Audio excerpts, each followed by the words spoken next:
In the 1980s, they had built a new home up there. So the house I was raised in, and Donna and David and I were raised in, was no longer in use, and they built a new home up on the hill above the house. Mm-hmm. And they were living in that. And my dad's health problems were quite severe, but they loved it out there on Jameson Road. The neighbors, and that was their community, mm-hmm. their social group, and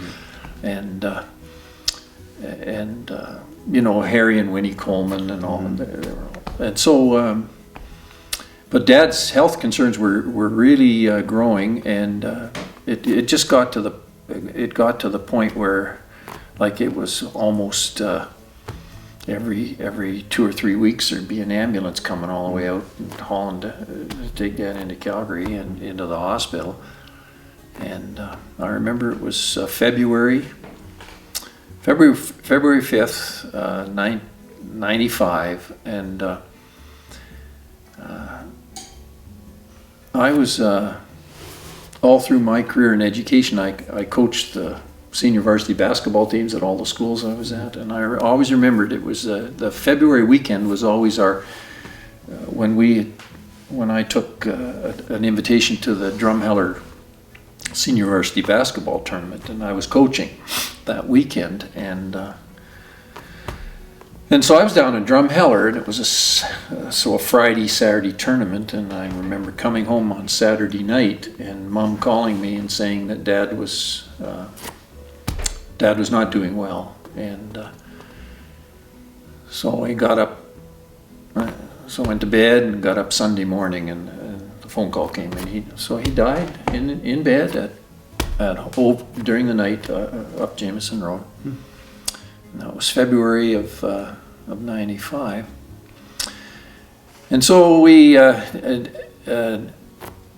David, who had this construction business, road construction and stuff, he had put a mobile home up there just west of Mom and Dad's place on Jameson Road, and he was living there.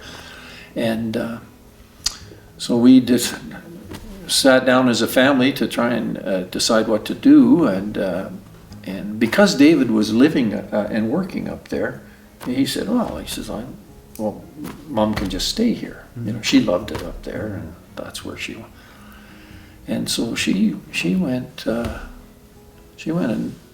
she was there another nine years, Eric, on her own, living there up Jameson Road. But we finally had to move her into the Big Hill Lodge in Cochrane. I remember one day I got a phone call. At this time I had moved over. I was principal at Murdoch High School in Crossfield, and we were living in Crossfield. And I remember I got a phone call from one of the neighbors up Jameson Road, Huey. I can't remember his last name. You might know him, Hugh. I apologize, I can't remember the last name. Anyway, Huey called me and said, Paul, he said, I think you better get up here and do something about the situation with your mother. He said, I said, well, what's the problem? He said, well, I just followed her all the way into Cochrane and in her car, and she was on the wrong side of the road most of the way in. So anyway, we came up, and I remember I took Mom for a drive into her favorite restaurant was Smitty's, and mm-hmm. we'd go into Smitty's for liver and onions, and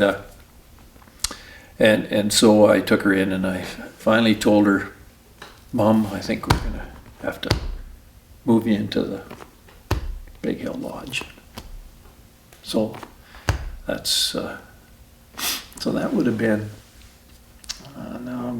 She passed away in 2009, so she was 3 years in the lodge, so it would have been probably 2006, 2005, about then when we moved her into the Big Hill Lodge in Cochrane. But she was quite happy about that situation as well, because when she went in there, that was her social group. They were all there by then. Laura Kells, Claudia Edge, and all, they were all there, and many others, and so she loved it, her time in there. So.